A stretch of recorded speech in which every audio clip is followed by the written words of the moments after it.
En 2023, PQNA, Pays et Quartiers de Nouvelle-Aquitaine et le IATU, l'Institut d'urbanisme de Bordeaux, ont lancé une expérimentation dans la communauté de communes des Grands Lacs autour de 4 communes rurales, Sainte-Eulalie-en-Born, Gast, Lus et Ichoux. Lors de cette expérimentation, les étudiants ont accompagné les élus dans leurs projets d'aménagement et notamment au regard de la gestion durable de l'espace et du foncier. Cette étude ne peut qu'enthousiasmer les élus que nous sommes, parce que nous avons tous des problématiques sur la revitalisation de nos centres-bourgs. En tant qu'élus, nous avons quelques idées qui sont soit dans notre imaginaire ou dans la réalité, et nous avions besoin justement de cette vision d'étudiants qui ne sont pas forcément du territoire, et ça c'est un plus parce qu'ils ont découvert le territoire. Un territoire marqué par le tourisme avec une très forte saisonnalité, c'est ce qui est déterminant. Un territoire en très forte progression démographique avec des taux de progression qui approchent 2% par an. Donc c'est assez phénoménal. Cette étude est une véritable opportunité. Je compte sur les étudiants pour nous provoquer un électrochoc. Être avec les élus, pour nous, ça a été quelque chose qui a été extrêmement bénéfique. On va être amené tout au long de notre carrière à travailler avec eux. On a co-construit notre projet, on l'a vraiment fait ensemble. On a essayé de proposer différentes solutions. Aujourd'hui, qu'est-ce qui vous plaît et jusqu'où on peut aller dans nos idées qui parfois peuvent chambouler un petit peu, peuvent être un peu trop novatrices. Quand on a rencontré les élus, on a commencé à leur parler de logement collectif. Et là, on a vu de la peur dans les regards, mais pour de vrai. Et on s'est dit, comment on gère ça? Et il fallait être spontané, c'était pendant la réunion. Et on a sorti l'image d'une grande maison qu'on pourrait diviser sur du R+1, R+2, finalement comme une maison de bourg parfois. Et finalement, cette image, elle a plutôt bien marché. Donc je pense que c'est peut-être important d'amener plus d'images et ensuite découvrir tout ce qui est possible et les réalisations en fait, qui peuvent être faites pour de vrai. Entre opportunités et contraintes, l'objectif zéro artificialisation nette, le ZAN, préoccupe beaucoup les élus. Nous, ça nous fait peur, bien évidemment, parce que nous avons été relativement vertueux.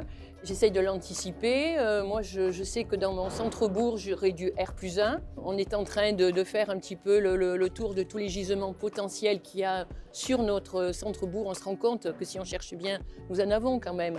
Mais qu'on mette des règles et que ça corresponde à l'image qu'on veut donner de notre village. Nous devons le maîtriser et se fixer des objectifs très longs. On sait très bien que ce n'est pas l'histoire d'un mandat.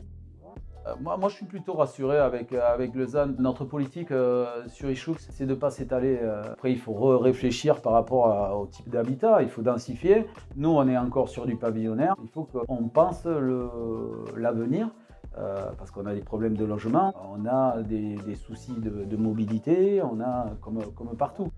Sans densifier à outrance, on peut encore aménager dans notre village. Mais comme ça ne nous appartient pas, si les gens ils ont l'habitude d'avoir de l'espace, donc quand ils ont de l'espace, ils n'aiment pas trop le céder. En même temps, ça provoque un choc qui était nécessaire parce qu'on voit quand même qu'il y a des pratiques de consommation d'espace qui étaient plus admissibles.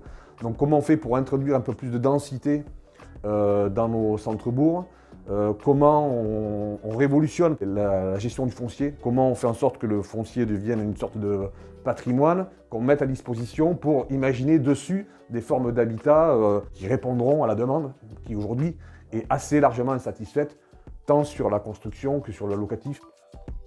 On va développer en fait des capacités d'adaptation des espaces, des territoires et des villages sous ces contraintes qui vont s'avérer bénéfiques à terme.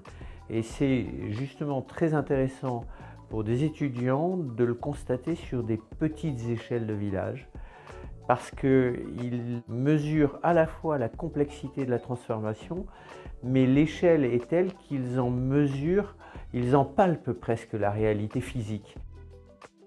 À chaque fois, c'est un regard extérieur avec des plus-values, à la fois urbaniste, géographe, architecte, et ça donne aussi des outils de décision et de choix pour les élus locaux. C'est aussi la projection sur le long terme. On a parfois du mal à avoir des projets qui soient incarnés sur 20-30 ans, et finalement, là, j'ai l'impression qu'on a posé la première pierre pour ces communes-là, d'un projet sur le long terme, d'aménagement qui brasse à la fois des questions de mobilité, mais aussi d'espace public, d'habitat et de bien vivre ensemble en Nouvelle-Aquitaine notamment.